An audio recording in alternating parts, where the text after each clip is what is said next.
Hey everybody, welcome back to the channel. Happy Sunday. Thank you so much for tuning in today. This will be a little bit of a longer video, and I was thinking about doing chapters, but I really want you to catch as much as what I will be talking about today. So you can still fast forward if you want, but you may fast forward past things that you might have questions about. And so that's the point of me not putting the timestamps or the chapters in, because I really want you to hear holistically what I have to say today. So that being said, thank you everybody for tuning in today. I greatly appreciate it. As you can tell by the title, this is an update, a weight loss milestone update. You all know if you follow the channel, if you don't know, maybe you don't, I will leave a link right up here that will take you to the previous milestone video I did. And I want to say that was back in September, so maybe 6-7 months ago, was my first milestone update. For those who are wondering, I am wearing the IV patterns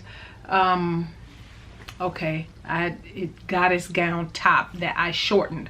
I won't say it's crop length, but it is shortened. And so I will leave a link up in the iCards and down in the description box, so you can go check out the review and all of that on this pattern. And so anyway, so yes, we had a long one today. I actually made some notes because I want to make sure I hit a few things.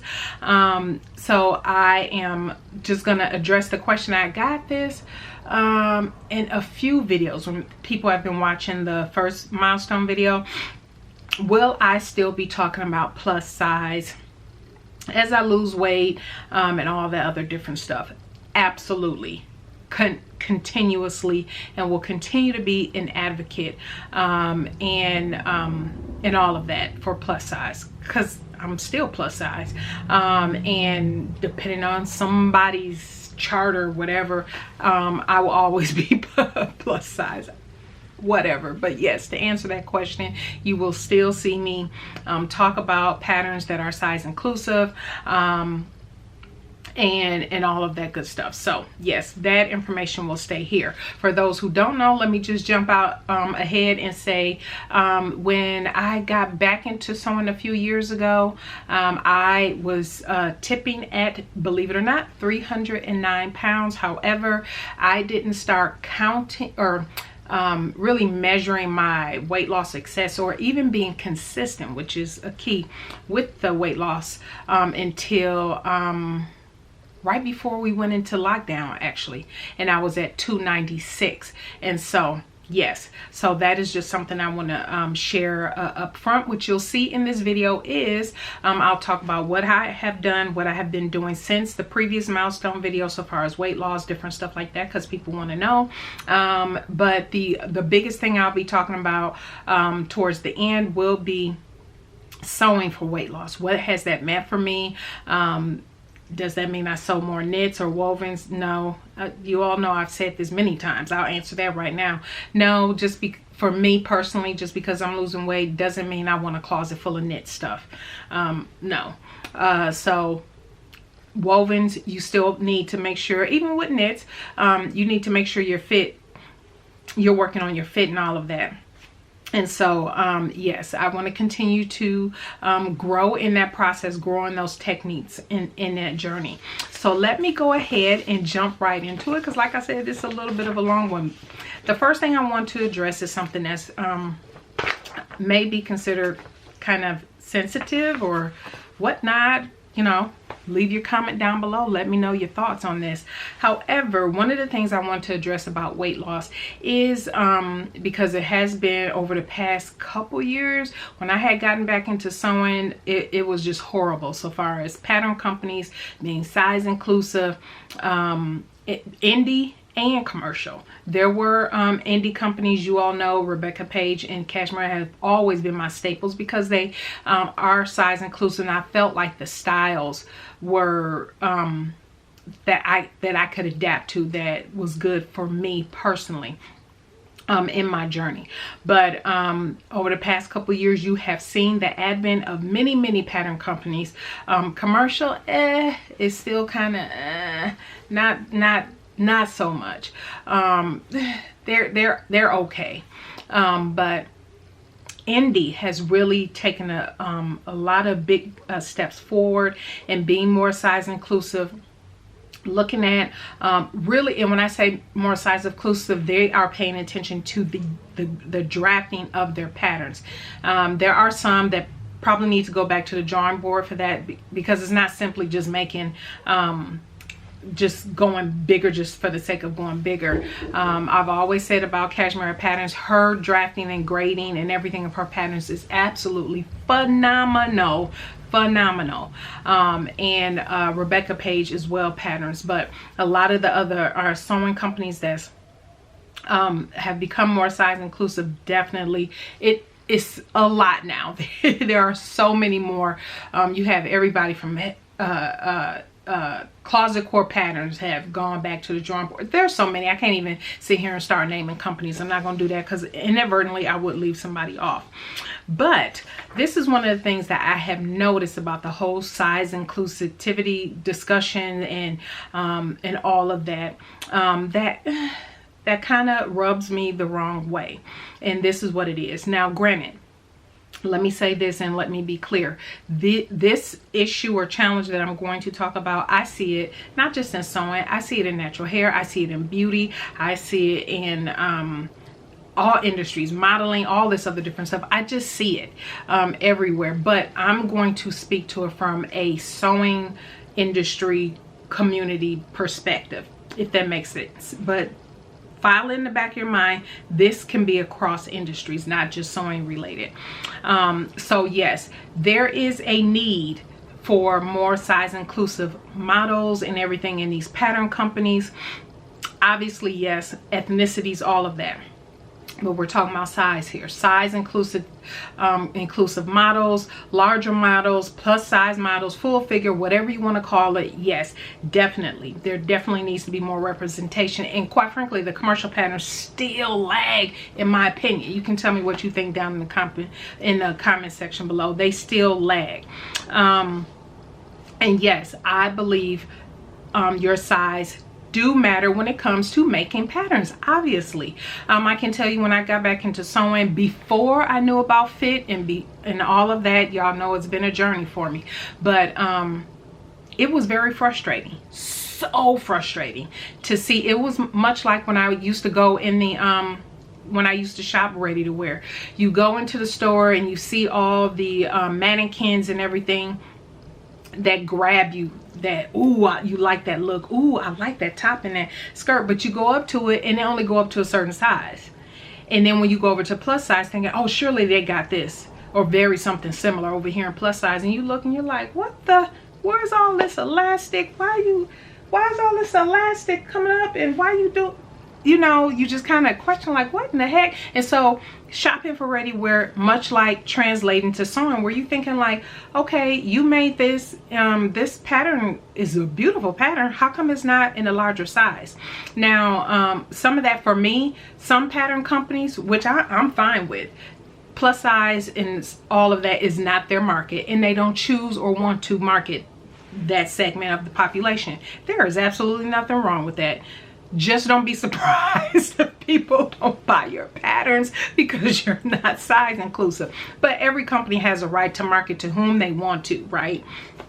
And so, yes, I am so all for that, and will continue to be an advocate for size inclusive, for pattern companies to, I mean, hey, if you can style up a smaller size model for your patterns, you can certainly style up that same look in a fuller figure, larger one, plus size woman, whatever, again, whatever label you want to put on it.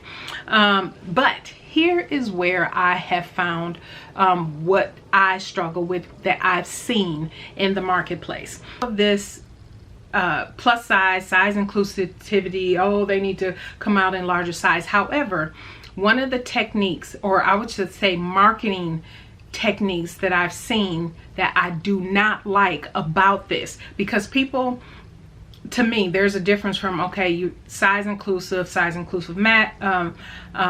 models, ethnicities, all that. You want to have the variation. You want to be able to have the be able to show this garment can be made up in different sizes and all this, and how it looks in different environments on different people, all this different stuff. But the thing where some, not all, some, this applies to some companies, not all, that I have a problem with is this bashing of plus size in a way that, and this has not happened to me, so please, this is not a subtle message, because if it was happening to me, I'll just tell you, oh, that happened to me, but it's not. So don't try to read, there are no tea leaves here. Y'all know I would keep it real if it was happening to me, but because it's not.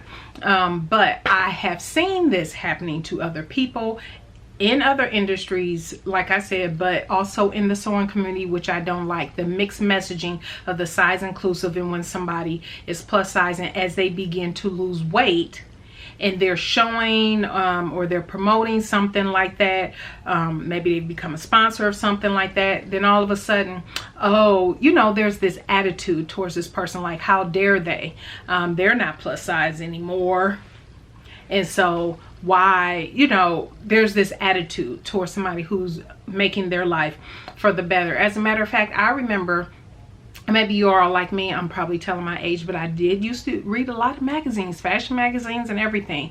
And when I was shopping ready to wear, it was mainly Lane Bryant clothes. And there was this model with Lane Bryant, I can't even remember her name. I see her face, but I don't even remember her name. She was everywhere. She was like the Lane Bryant model. And so I remember and this had to be like 20 years ago or something, but I remember when you didn't see her as much, and then later on she did some interview or whatever telling her story, how once she began to lose weight because she had to take care of herself from a health perspective, she wasn't getting the modeling gigs anymore, because she wasn't plus size or full figure anymore, but yet she still wasn't small enough to be in the smaller I guess other fashion modeling magazines and whatnot. And I was like, I remember at the time I was thinking, that doesn't make any sense. But then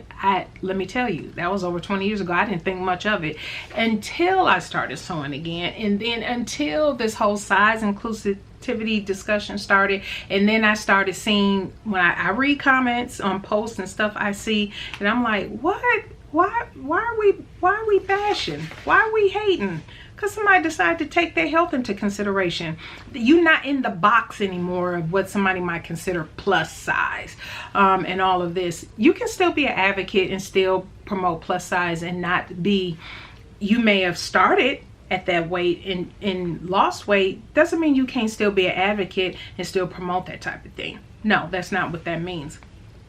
And so I thought that is really strange.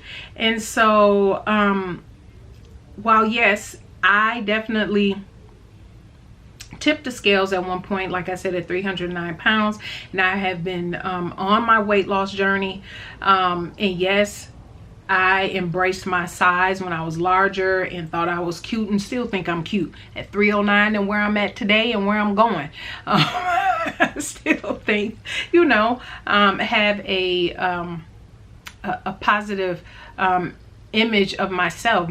Not all day, every day. Everybody, you know, think you can be your own worst critic on certain things, but I, you know, the more I see this, the more frustrating it is, because it's as if, sorry about that, my battery cut off. So it's as if you're supposed to stay in that size and just, or start losing weight, but don't say anything. And, you know, I don't know. So I want to say, because I get a lot of DMs, a lot of emails, and even comments, but, you know, behind the scenes DMs and whatnot, of people that are encouraged by my weight loss or encouraged by what I'm doing, and all of this.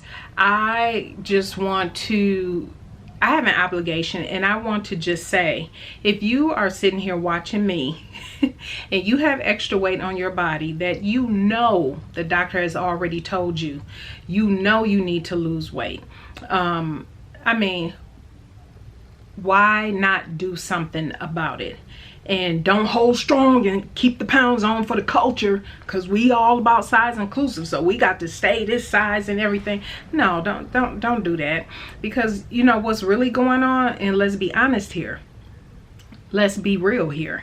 While you know you making your garments, and yes, that's awesome, this pattern is size inclusive and all of that, and you're gonna sew up all these patterns, but behind the camera, behind the scenes, what people don't see, you are dealing, you can barely walk up a flight of stairs without losing your breath or having some kind of challenge. Your knees are aching or cracking anytime you go to and from. You can't sleep well at night, your back hurt. You have fertility issues, and you may have visited a doctor who already told you you need to take your weight into consideration, lose some weight. You have diabetes, hypertension, all of that, or you might be taking some other type of prescription or medication. Keep all of this in mind to staying strong, to oh, I'm larger and all this, and now these patterns come out, I'm gonna sew this, so. But if you know, that's fine. I'm all for all that. I told you I'm an advocate for all that. But if your health is at stake, forget all of that and take your health into control. Just stop that. Stop that. Please stop that. This is in transitioning to this here. The idea that, oh, I don't have time, it's hard, because there are people that have children, small children. There are people that have they're caretakers in this pandemic. They have parents, grandparents, or whomever that they might be taking care of. Full-time job workers, that includes maybe full-time YouTubers, and all of that. Whatever you have going on, full-time job, all this, you can make time. How do I know? Because you're sitting here watching me on YouTube. That was, I don't know what minute we are at here, but you've had time to watch me on YouTube. If all you need is what are they saying now, 30-45 minutes a day of exercise, something, you have time. If you sit up and you're on social media all day, YouTube, watching YouTube videos, for many of us who are still at home most of the time, even if we're working from home full time, whatever the case may be, you have time. Here's the deal. We make time for those things that are important to us. If your health is not important to you, it's just not. And as SOS, it's easy for us to get caught up in projects. It is so easy for us to sit and we look up, we've been sitting for 2-3 hours sewing, working on a project, unpicking. Okay, I hear you. But you know what? You have time. Shave 45 minutes off of that and go for a walk. Go for a walk down the block. Go for a walk at the end of the block. Go walk in place. Do a YouTube video or something like that. If you want to watch YouTube that bad, watch somebody who's exercising and follow along with them for 45 minutes. Might not be as fun or whatever, but it doesn't matter. I just want to put out there different things. You put into place what is important to you, and your health has to at some point be important to you in order for you to make a change. And it is just gradual change. I'm gonna go ahead and transition here. You all know that like I said, I started out at closer to 309, but when I started actually tracking, and there was a mindset shift. And as a matter of fact, I'm gonna pop up this graphic. I saw this, I don't know who the original creator of this post is, but it was a repost of a repost of a repost, so I'm reposting it. So I didn't dig deep enough to find who the original poster is of this, but this is so true. You have to at some point change up here, and it's a holistic, not a, oh, this week I'm just gonna I gotta hurry up and do this so I look like this, or for a bridal shower, a wedding, a vacation, a trip I'm taking, or some celebration. It just needs to at some point trigger for you that this is a lifestyle change, something you'll have to do continuously, because it's not about getting, yeah, you want to get to that goal weight, but you want to stay there.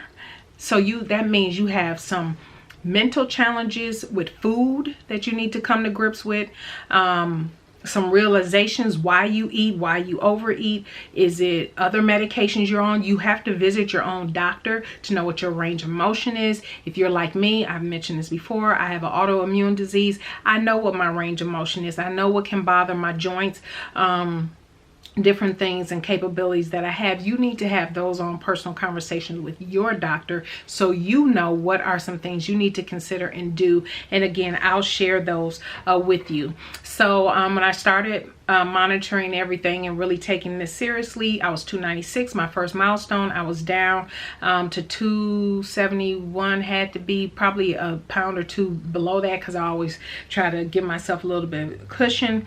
I'm not necessarily one of these ones who think, oh, the older you get, the harder it is. No, the older you get, if you're, aside from say you have something has happened to you physically, or some different type of dis-ease have set in, I'm not talking about that type of thing, but for the most part, the older we get, the more responsibilities we have. So jobs, businesses, kids, need to shuttle them all over the place, maybe caring for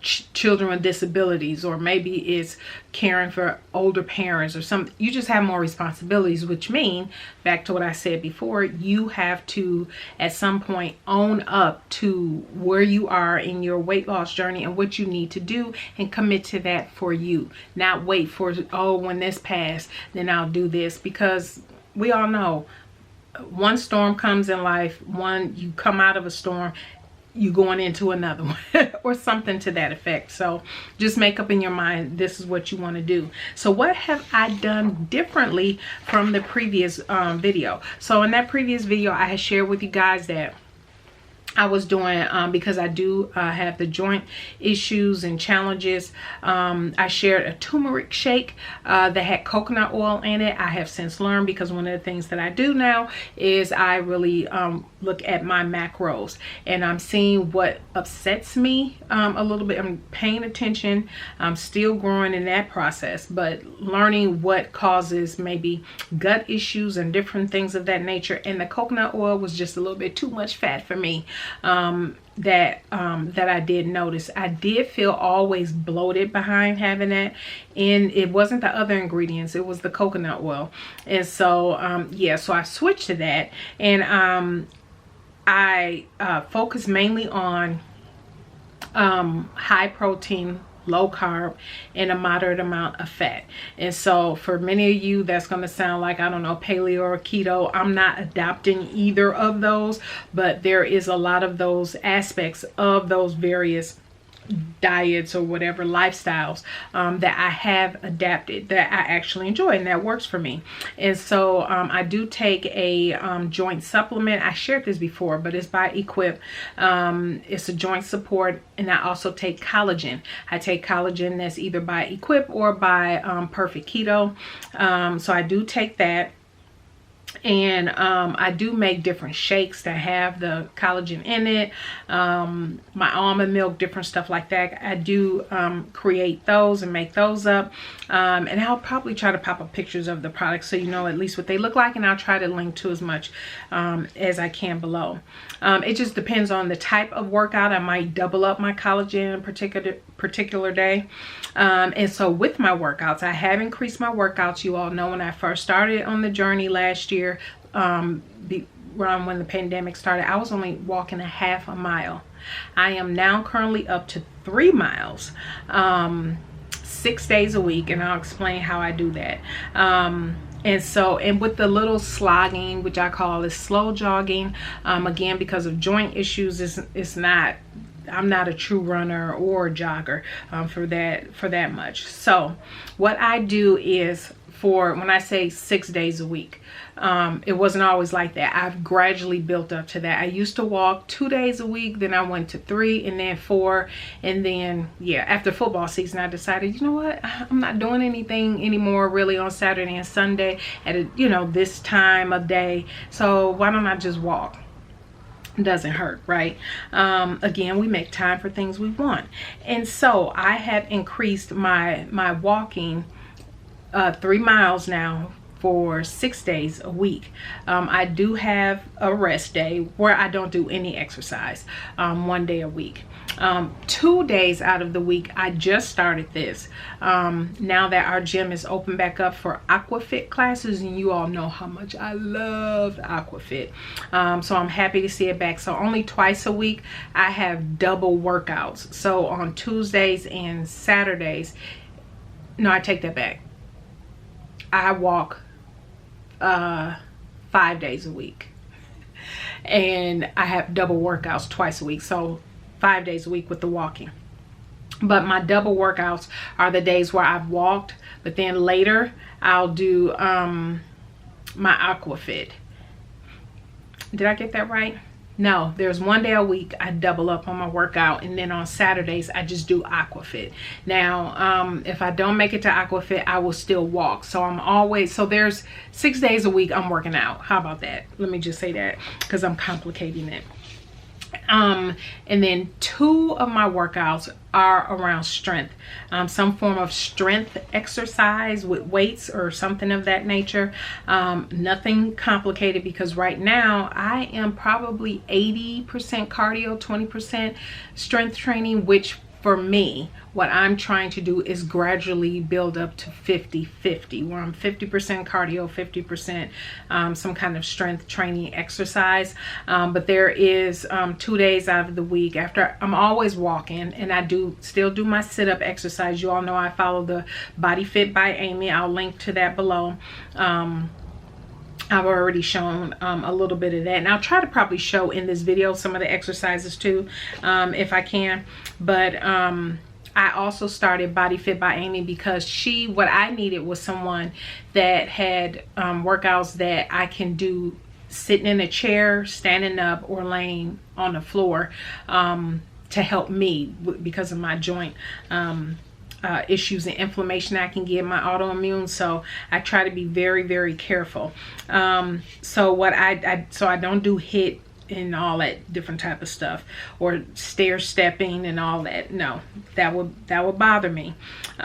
So now that I am doing Body Fit by Amy, she has this wonderful body workout for upper body that you can do on the floor. Now some of the exercises, you will notice, I think I have a clip that she have you on your knees while you're doing them. I don't do that. I stand up for those portions, because yeah, I tried it on my knees, so I was like, oh, that's on your knees, maybe that'll be okay. No, the way that exercise is done, it was just way too much weight bearing down on my knees, so I end up standing up, and that was much better for me. And it gave me a fuller range of motion as well. And so definitely find someone. For anybody who follows me, you know I absolutely hate it working out at home. Hate it following along in YouTube videos. When it comes to working out, I love going to the gym. I love doing like Zumba classes. Maybe there was a strength training class, and then my aquafit. However, I'm not comfortable yet to be going back into an enclosed Zumba, those smaller classes and all that. I'm not ready for that. And I do at some point want to get a Fitbit or a Garmin watch, because that will definitely kind of help be more accurate with the calories and stuff that I burn. But I do turn it on from when I'm walking and different stuff like that. Eating wise, I already shared with you that I do a lot of lower carb, high protein, mid-range fat. I don't do dairy. because I can't do dairy. So I stick to stuff like almond milk, goat cheese. Kite Hill is a brand that has some good yogurts that's made with almond milk, stuff like that. Now, I would be lying to you if I did not say that, yes, on occasion, because you all know I'm a sweet tooth junkie, I still have my cinnamon bears and my juju coins every now and again. Yes, I do. And y'all know my husband bake, and so yes, every now and again, but it's all about moderation and not what I was doing before.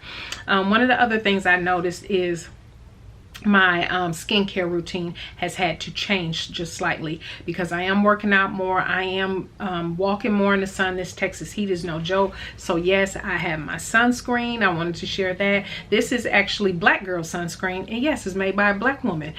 But it is a sunscreen that I enjoy using. And when we're walking outside, it's an overcast today, so my walk today wasn't too bad. Still can wear sunscreen on a day like this though, but when that sun is really out, I make sure I have on that sunscreen.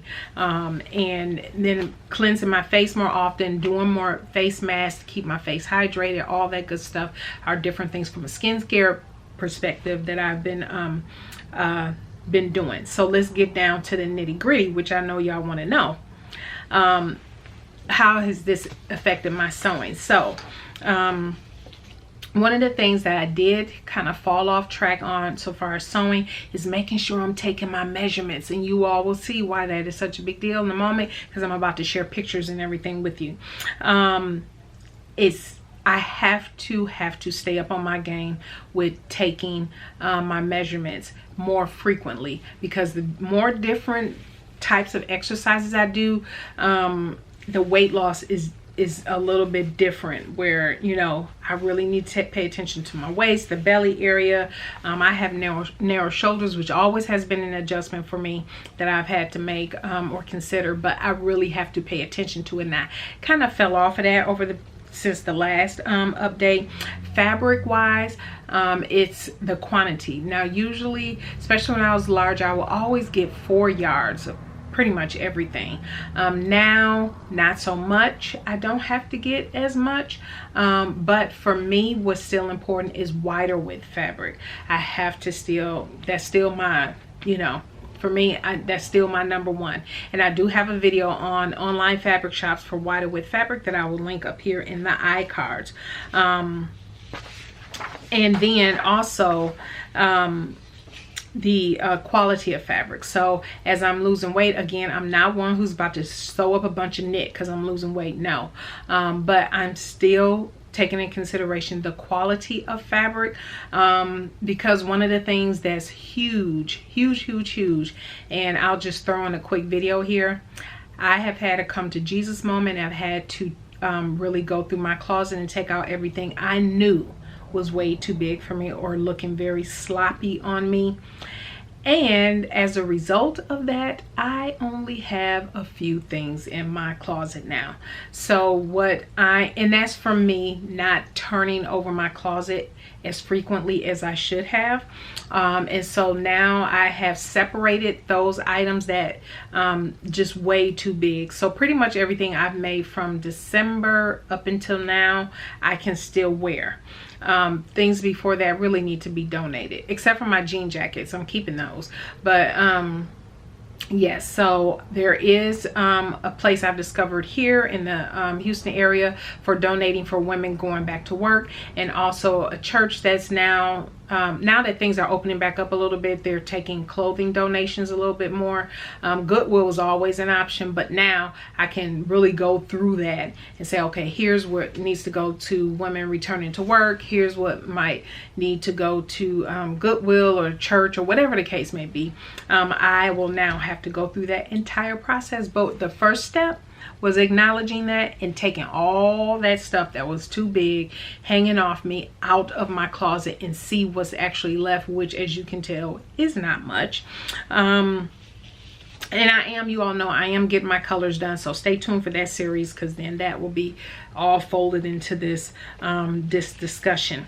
So let's get into the results. and the updates so far as sizing. I know you all want to know. So where am I?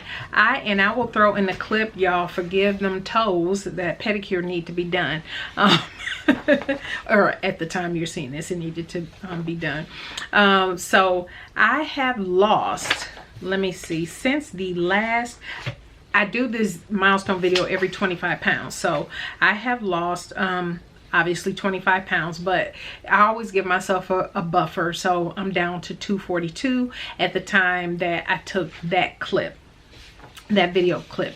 Now I'm going to start popping up pictures here on the screen to kind of show you from September and from now the changes, and I'll put on the screen the weight and everything so you know.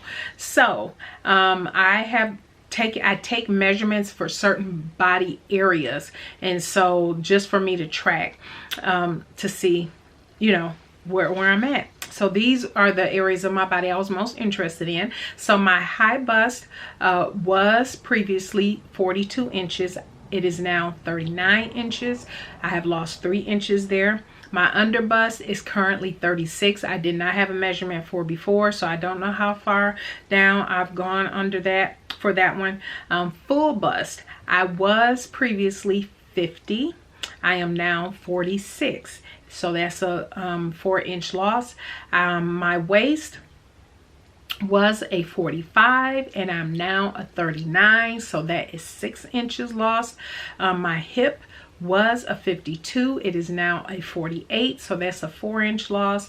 That midsection, that belly, that roll down there, it was 54.5, it is now 51.5, so that's the 3-inch loss. My bicep was a 17, it is now a 15, and then my inner thigh went from one inner thigh went from a 33 to a 31, so 2 inches lost. So from my video that was posted in September 2020, which is approximately 6-7 months ago, I have lost a total in all of those areas 24 inches.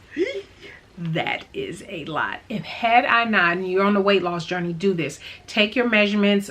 You could take less measurements than I did or more than I did, but make sure you're taking your measurements and make sure you are taking your pictures, because while I've seen, yeah, I can tell I'm losing weight and all of that as I post pictures here and there on Instagram, not until I actually took my measurements and did the side-by-sides was I like, whoa, did I really notice a difference. And so that is amazing, and I am so super excited. And I thank you all for following along on the journey. Hopefully I have also covered questions that you have had in regards to the weight loss and the process and different things that I am doing.